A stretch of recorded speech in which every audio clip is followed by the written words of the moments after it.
लेकिन NGO office से निमन रहत कि श्यामा के मीरा घरे पढ़ा देती। का मीरा, कौनो दिक्कत? दिक्कत कौन बात की? ई कोनो अनजान जगह थोड़ी बा। अरे वाह, अगर ऐसा भइल तो फिर परसों से ही हम अपन पढ़ाई शुरू कर दे। परसों?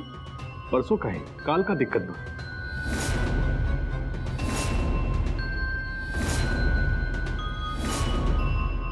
हाँ, वो काल तनी गुरुमा से मिले जाए के रहे।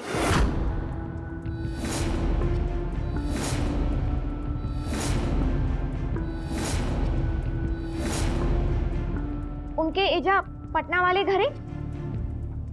ठीक बा श्यामा, परसों से ही सही।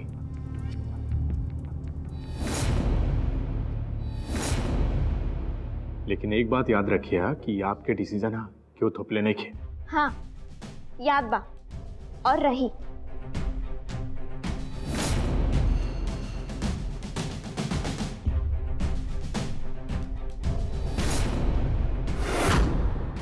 तो मीरा, परसों से दोपहर के खाना झा निवास में तय कला।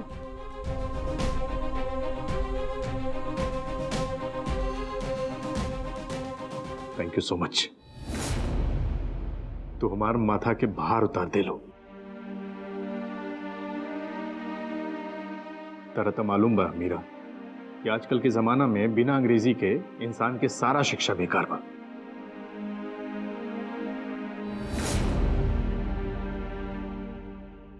ये कारण हम चाहता नहीं कि श्यामा अच्छे से अंग्रेजी सीख जाए, पढ़ लिख के कुछ बन जाए, अपना पैर पे खड़ा हो जाए।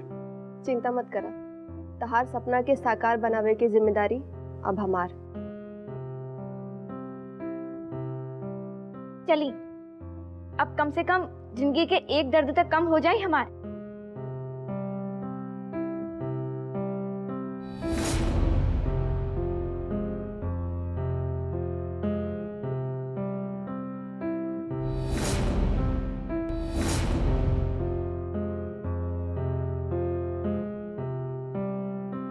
ठीक बा, आवता नहीं हम। अच्छा निखिल, तू जाके छोड़ आवा मीरा के। नो नो आंटी, हम अपन कार लेके आइल बानी, हम खुद ड्राइव करके चल जाए। रात में अकेले कार चला के सफर करे की आदत और शौक दोनों बा हमार।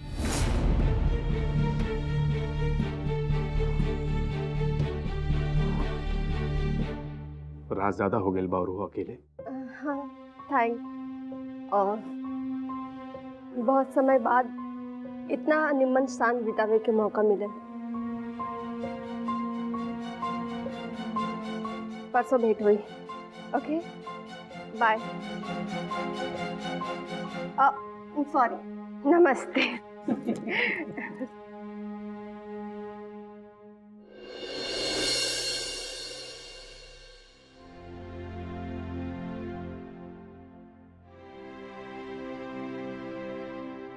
परसों से तहार उल्टा गिनती शुरू श्यामा, काट ला 2 दिन चैन से।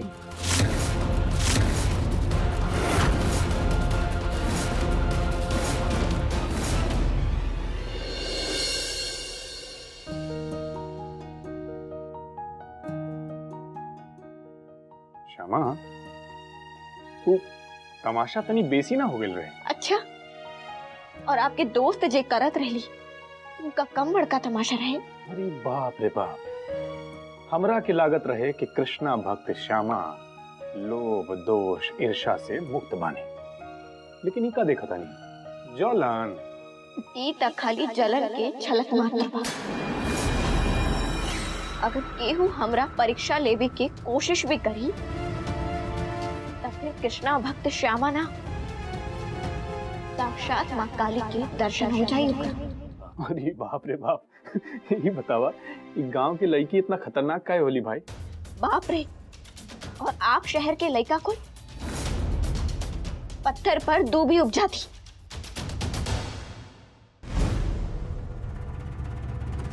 श्यामा, मेरा खाली हमारा दोस्त रानी, वो मर्यादा के भीतर।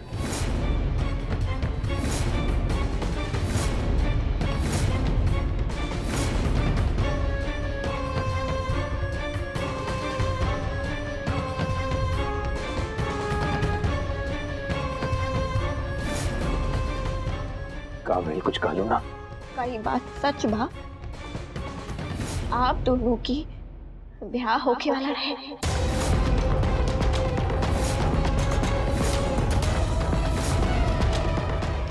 ये कहना साहब के ये हमारे सवाल के जवाब नहीं थे। हाँ, कुछ हद तक बात चलल रहे, लेकिन हम मना कर दे रहे। काहे? दोस्ती और प्यार में फर्क होला श्यामा। लेकिन होने से तब प्यार ही रहे दी। बतावे की जरूरी नहीं है। ईमानदारी से आप जितना कहत रही उहे बहुत बा हमरा खातिर। हिम्मत चाहिए वो खातिर। Thank you so much Shyama. आजकल के जमाने में कहाँ ईमानदारी पे नजर पड़े लगे होके। चला कम से कम आपके हमारी ईमानदारी तो बचाई, जे कोनो भी संबंध की नींव और होकर मजबूती के आधार। पता बा श्यामा, ये अपन संबंध इतना मजबूत काहे बा? काहे खातिर हम कबो ना आपसे झूठ बोले के प्रयास कैनी और ना कबो आप हमरा से झूठ बोले के प्रयास कैलू, और ना भविष्य में कबो वो प्रयास होगी।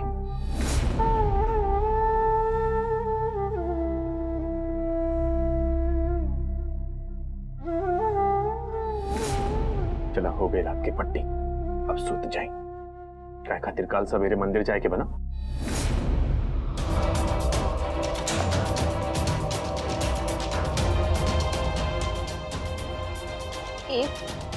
एक विषय में बात करे के रहे हमरा आपसे, एकदम दिल से, सच्चाई से, ईमानदारी से। हाँ बोला ना श्यामा, क्या बात बा? गुरुमा और रूपा रानी के बारे में। रुक्मणी मौसी के बारे में तब बोला?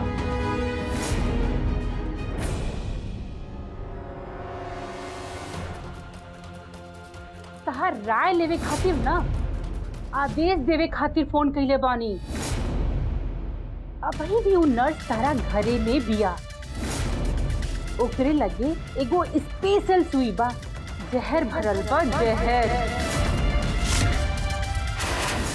अगर तू हमार जिंदगी में जहर घोरे के प्रयास कैलू ना, तो तहार भाई नंदू के शरीर से खून निकाल के जहर भर देबो।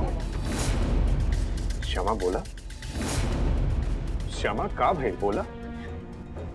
ना कुछ खास बात ना, बस ये कहे चाहत रहने की कल मंदिर जाए से पहले एक बार गुरु माँ के घरे जाए की इच्छा बा। अरे ये बात आप डाइनिंग टेबल पर कह चुकल बानी हमरा से। हाँ। अच्छा ठीक बा, हम खुद छोड़ देव रुक्मणी मौसी के घरे। ऑफिस जाए के समय तैयार रहिए। आप? अरे हाँ भाई, हम। हाँ ठीक बा। ठीक बा, सोच जाए।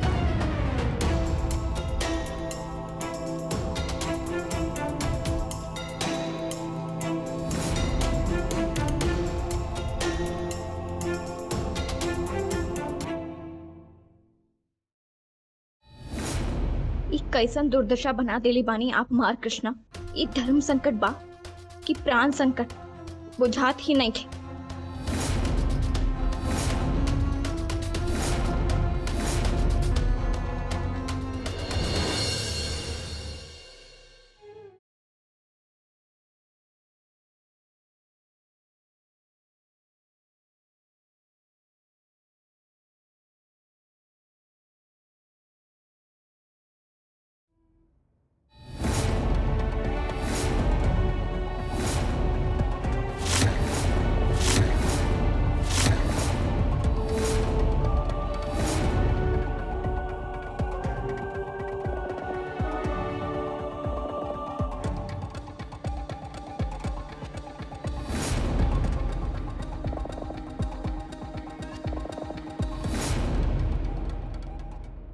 नींद नहीं खावत का माँ? जवान कुंवार बेटी के माँ के आंखन के नींद उड़ल रहेला बेटा। वैसे जाने के चाहत रही कि कैसन बीतल तहार दिन, यही से नींद के फटके ना देनी। समय समय तो बहुत अच्छा बीतल माँ, बहुत निमन माँ। हमार जिंदगी की सांझ में से सबसे सुंदर सांझ है। साचो फिर तहार आँख तहार सच्चाई के झुटलावत कहे बा।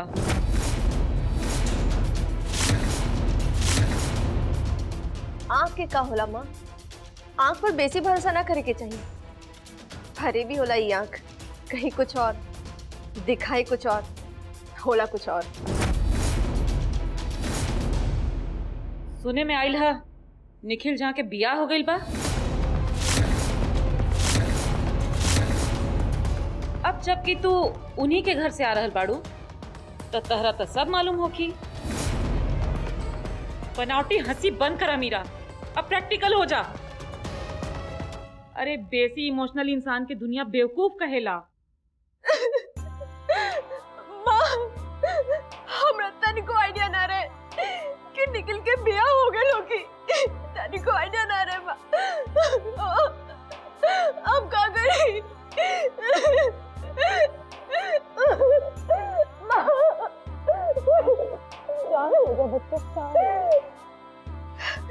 शांत हो जा मीरा, शांत। जे भइल भूल जा। एक बात याद रखिए, आज के बाद उन निखिल झा से तरह कोस भर के दूरी बना के रखे के बाद बातचीत, मेल जोल, भेंट मुलाकात सब बंद। घर बाहर कोनो तरीके के कोनो संपर्क ना। और हमरा विश्वास बा तू अपना महतारी खातिर जरूर कर दे।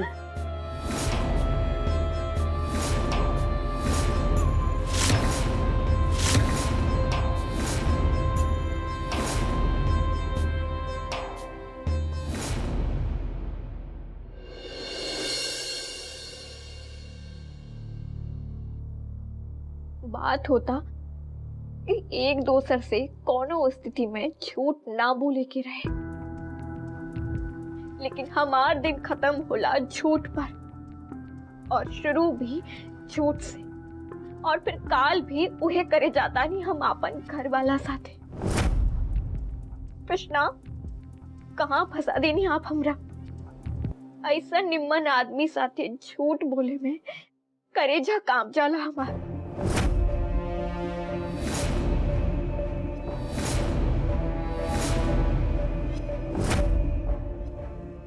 लेकिन अभी झूठ पर विराम लगा देगा। काल सवेरे ले जाता नहीं इनके गुरु माँ के घर।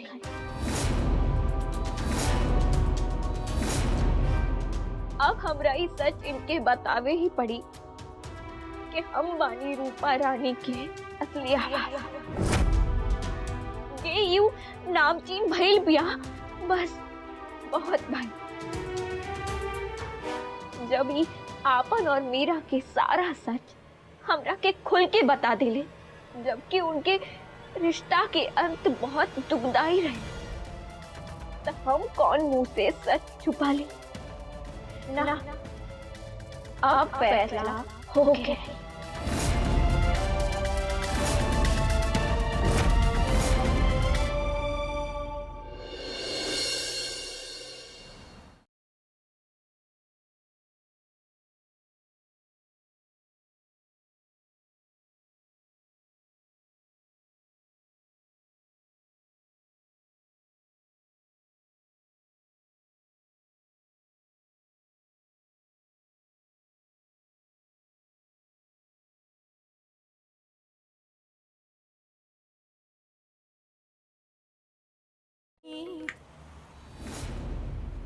कहवत बा क्षमा, सवेरे से मुंह पर टेप काहे सट्टे पड़ो?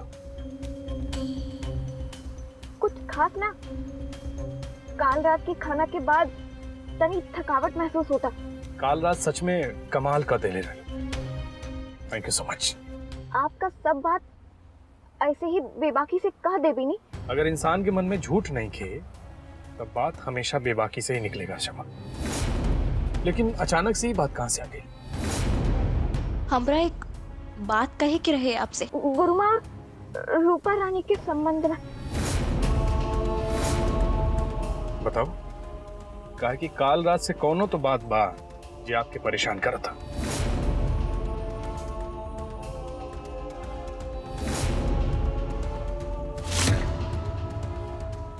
क्षमा, का भइल बोला?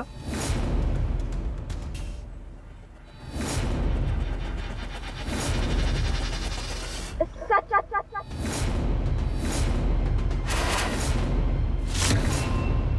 सच? ओ, बहुत दिन से एक झूठ बोला था लेकिन हम आपके साथ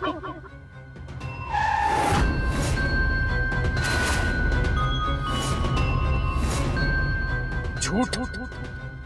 कैसन झूठ श्यामा?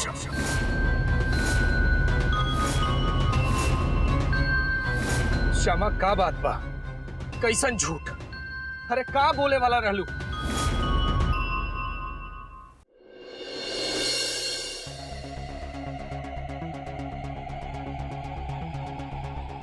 चाहे कुछू कला जे करम में घसा गई बा वो मिटाई ना कबो ना। सारा प्लान चौपट कर देली राते उ देहात तन भुच्चर लईकी श्यामा। सत्यानाश हो तहार। आज मीरा साथे लंच मीटिंग में सब नए सिरे से शुरू करे के पड़ी। अपन माया जाल में फंसावे के पड़ी ओकरा। नया कहानी बुन के फिर से अपन विश्वास में लेवे के पड़ी मीरा।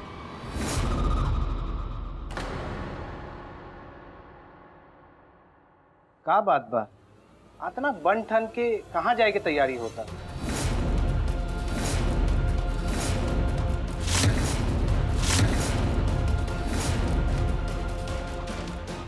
ओ मीरा साथे आज लंच बा हमार।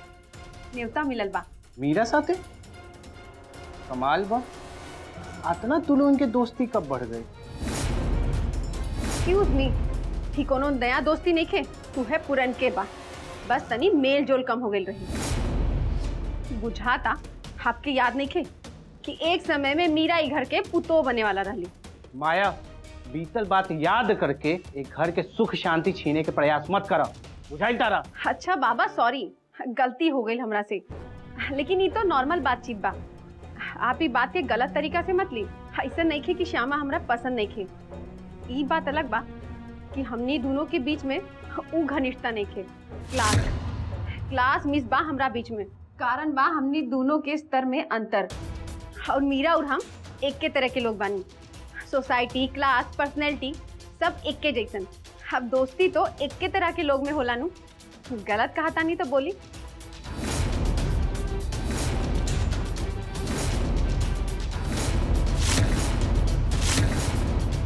अच्छा, ये बातचीत के अंत तो भेटाई ना। अब जाए दी हमरा, सांची के भेंट होगी। बाय।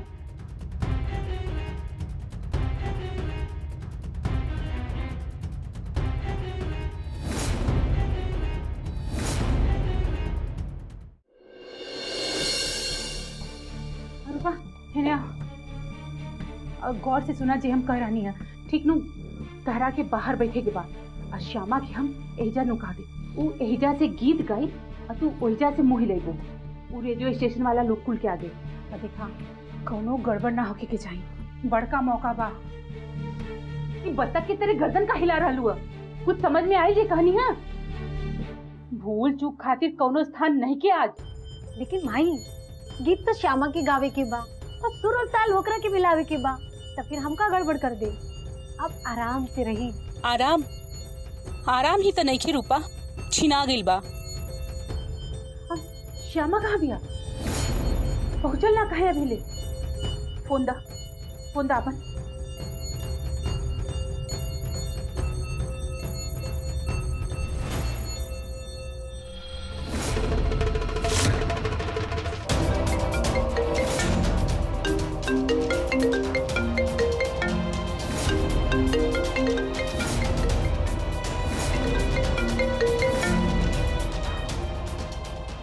श्यामा, कहाँ बाड़ू तू? अगला 3 मिनट में तहरा के हमार घरे हुए के चाहिए। ना तो तहर भाई के मालूम बा ना? गुरुमा,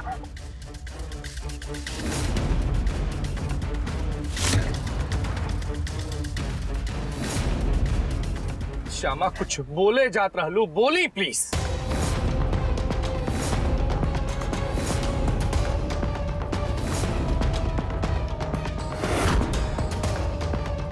अभी सीधा गुरु माँ के घरे ही खुली। तनी देर के बाद बता। एजा कौन दिक्कत श्यामा? जेकर बात बा त काहे ना उनके ही सामने कर ली। दूध और पानी सब अलग है। चलो ठीक बा, जहाँ इतना दिन गुजर गई, कुछ देर और सही।